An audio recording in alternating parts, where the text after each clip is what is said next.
Here to discuss this and more, Congressman Pat Harrigan, who serves on the House Armed Services Committee. He also serves as a member of the U.S. also served as a member of the U.S. military, deployed as platoon leader in Afghanistan. He represents the 10th Congressional District of North Carolina. Congressman Harrigan, welcome back to Washington Watch. Thanks so much for joining us.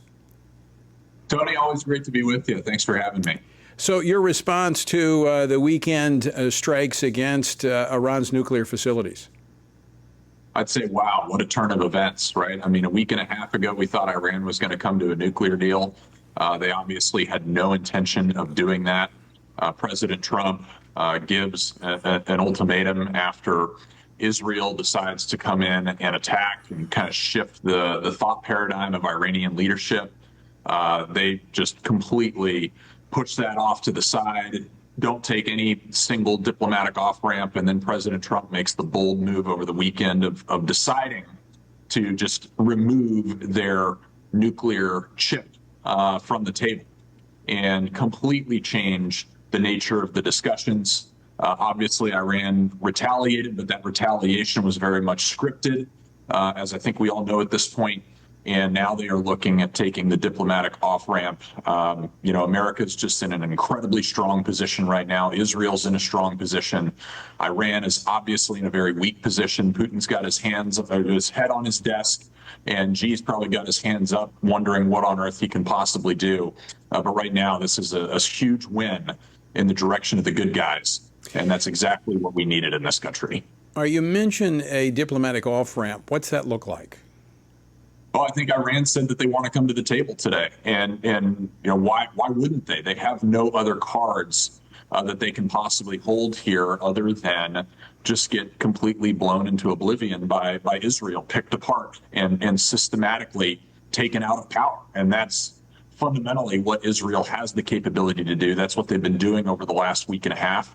At this point, the Iranian regime is looking at the strengths that they have to bring to the negotiating table, and they really don't have any. And so I think they're looking at an existential crisis with their continued existence in power, or they're gonna fall on their sword and die on the hill. And I don't think that they're going to want to do that. And so I imagine that Iran and the negotiations that will play out over the next several weeks should be fruitful for our side. In that it'll be fruitful for them, and I think in that it could spare their regime, I think, a little more time, and we could see the toppling of that regime, could we not?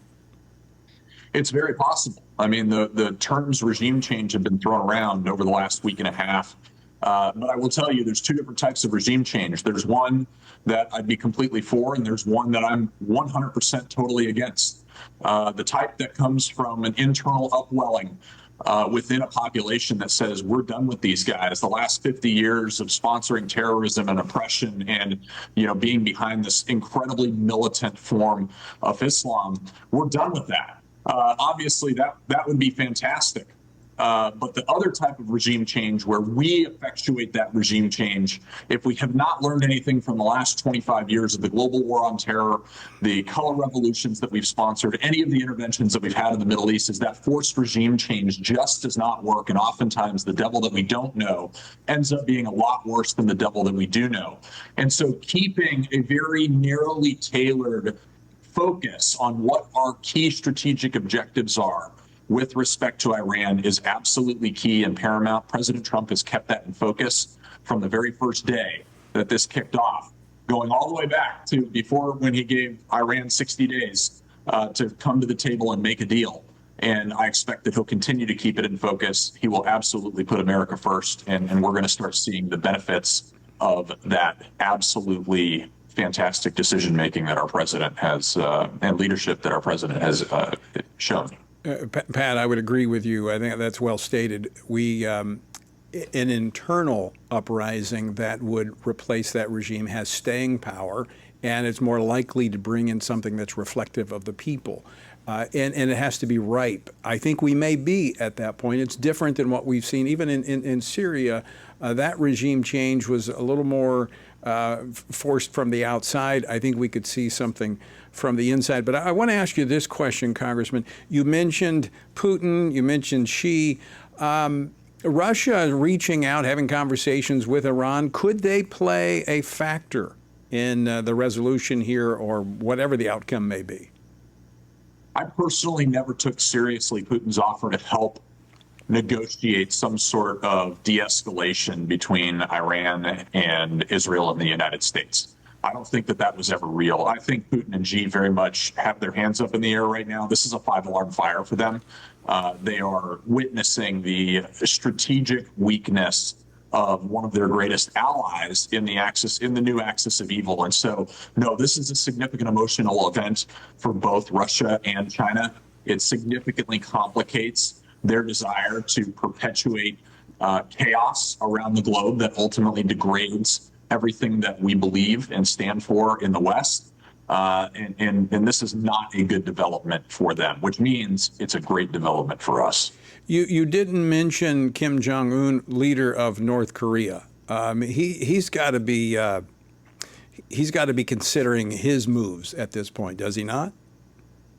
Well, he seems to move as part of a bloc, and I think very much, if he's paying attention, he finds himself in a very similar position to Iran, isolated, held out to dry. I mean, really, where was Russia and China when Iran needed them most? They weren't there.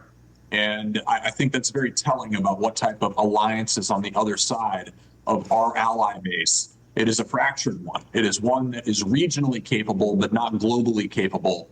And I think that these would be wise notes for Kim Jong-un to take as he decides what his next steps are moving forward.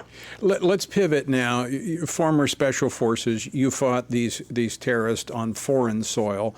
There's concern, alarms being raised by Homeland Security that during the Biden administration, at least 1,500 were apprehended at the border, Iranians trying to come into the country. We don't know how many got through undetected, but half of those 1,500 were released into the country. Is there concern of potentially Iranian terrorist cells operating in the U.S.? Yes, there's absolute concern. And I think that you've got to look not just at the known Iranians that came across the border, you have to look at all the known gotaways that occurred during the Biden administration. You got to understand there was 1.5 million known gotaways. That's the government number. Some estimates say that that number really should be more like 2 million. But let me put this into perspective for you. During President Biden's tenure, we had a wide open southern border policy. That means if you showed up at a port of entry and you wanted to claim economic asylum, you wanted to claim political asylum, whatever you wanted, you were going to get released into this country.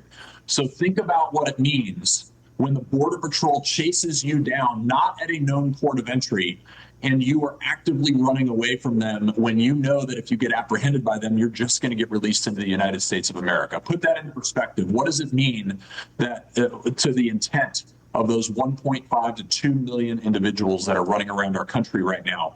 They are absolutely up to no good. How many of them are affiliated with Iran or any of their proxies is an unknown number. It is a huge strategic risk for the United States of America right now, which is why President Trump's policies of getting illegal aliens out of this country is so important.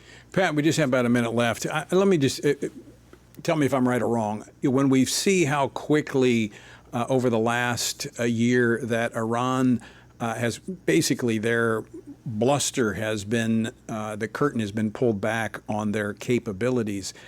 I would say their terrorist activity is more of a threat than what we've seen them in terms of their national security and their capabilities. I wouldn't disagree on the surface, Tony, but I always think that we should have great respect for the capabilities of our adversaries. One of